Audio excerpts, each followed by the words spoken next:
சொந்த ஊரை விட்டு அப்பா அம்மாவை விட்டு பொண்டாட்டி பிள்ளைகளை விட்டு வெளியூர்லேயும் வெளிநாட்டிலையும் போய் கஷ்டப்பட்டு வேலை பார்க்குற ஆண்கள் பண்ணுறது தியாகம்னா ஆயிரம் கவலையை மனசில் வச்சுக்கிட்டு வெளியே சொல்லாமல் சிரிச்சுக்கிட்டே நீங்கள் போயிட்டு வாங்க நான் பார்த்துக்கிறேன்னு சொல்லி வழி அனுப்பி வச்சுட்டு ஒத்த ஆளாக நின்று அப்பாவா அம்மாவா மருமகளா மகளா எல்லாத்துக்கும் பண்ண வேண்டியதை பண்ணி கடைக்காரனுக்கு பதில் சொல்லி பக்கத்து வீட்டுக்காரனுக்கு பதில் சொல்லி காது குத்து கல்யாணம் கருமாதின்னு எல்லா நிகழ்ச்சியிலையும் ஒத்த ஆளாக நின்று அந்த ஆண் இருந்து பண்ண வேண்டிய எல்லாத்தையும் இவங்களே பண்ணி ஒரு தீபாவளி பொங்கல் பண்டிகை நேரத்தில் ஊரே குடும்பமாக கொண்டாடும் போது வெளிநாட்டிலேருந்து சம்பாரிச்சு அனுப்பின காசில் வாங்கின புது துணியை கூட கட்ட முடியாமல் கஷ்டப்பட்டு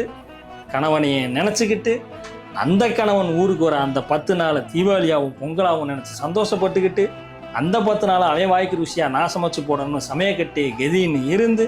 ஊரில் வாங்கின கடனை கட்டுறதுக்காக வெளிநாட்டுக்கு போனவன் சம்பாரிச்சு அனுப்பின காசை கொஞ்சம் கொஞ்சமாக குருவி சேர்க்குற மாதிரி சேர்த்து ஒரு வீட்டை கட்டி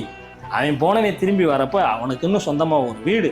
குடும்பம் அந்தஸ்துன்னு எல்லாத்தையும் உருவாக்கி கஷ்டப்பட்ட மனைவி பண்ணதும் தியாகந்தேன். என்னையை பொறுத்த வரைக்கும் குடும்ப கஷ்டத்துக்காக வெளிநாட்டுக்கு போய் கஷ்டப்படுற ஆண்கள் மட்டும் இல்லை, நான் இருக்கேன் நீங்கள் போயிட்டு வாங்கன்னு தைரியம் சொல்கிற ஒவ்வொரு மனைவி பண்ணதும் தியாகந்தேன்.